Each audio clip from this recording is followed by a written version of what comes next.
সুপ্রিয় দর্শক, আসসালামু আলাইকুম। নিউজ বাংলা আপনাদের স্বাগত জানাচ্ছি। আমি মোহাম্মদ জিয়াউদ্দিন। গণ অভ্যুত্থান পরবর্তী সময়ে বিএনপির কিছু নেতাকর্মী চাঁদাবাজি সহ বিভিন্ন অপকর্মে লিপ্ত হয়েছেন। যদিও দলের হাইকমান্ড থেকে ব্যবস্থা নেওয়া হয়েছে, প্রায় ৩,০০০-এর মতো নেতাকর্মীকে বহিষ্কার করেছেন হাইকমান্ড। দলের ভারপ্রাপ্ত চেয়ারম্যান তারেক রহমানের কঠোর বার্তা রয়েছে, যিনি অপকর্মে জড়িত থাকবে তাকে শাস্তির আওতায় আনা হবে। দর্শক, বিভিন্ন জায়গায় বিএনপি আওয়ামী লীগকে পুনর্বাসন করছে এমন অভিযোগও উঠেছে। তেমনি একটি অভিযোগ, বিএনপির ব্যানারে আওয়ামী নেতাদের ইফতার। দর্শক, খবরে বলা হয়েছে কুমিল্লার তিতাস উপজেলার ভিটিকান্দি ইউনিয়নের ৬ নম্বর ওয়ার্ড বিএনপির ইফতার মাহফিল অনুষ্ঠিত হয়েছে। অভিযোগ উঠেছে বিএনপির ব্যানারে এই ইফতার মাহফিল করেছে পতিত আওয়ামী লীগের নেতাকর্মীরা।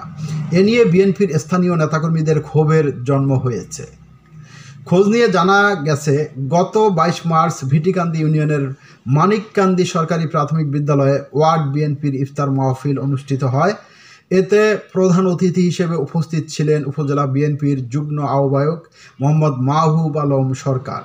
বিশেষ অতিথি হিসেবে ছিলেন যুগ্ম আহ্বায়ক গোলাম মহিউদ্দিন জিলানি ও ভিটিকান্দি ইউনিয়ন বিএনপির সদস্য সচিব মাজহারুল হক খোকা। এই ইফতার মাহফিলের অর্থায়নে ছিলেন আব্দুল লতিফ ভুইয়া, আব্দুল করিম ভুইয়া ও আলম মিয়া। এর মধ্যে লতিফ ভুইয়া ফ্রেন্ডস ক্লাবের সভাপতি পদে রয়েছেন কুমিল্লা ২ আসনের সাবেক সংসদ সদস্য সেলিমা আহমদ মেরি। এই ক্লাব থেকে নিজের সাংগঠনিক কার্যক্রম চালাতো।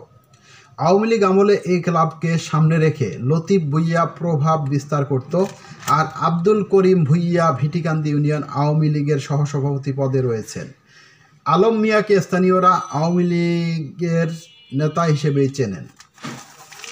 ইফতার মাহফিলে মঞ্চে বিএনপি নেতাদের পাশাপাশি আওয়ামী লীগের নেতাকর্মীদেরও দেখা যায়।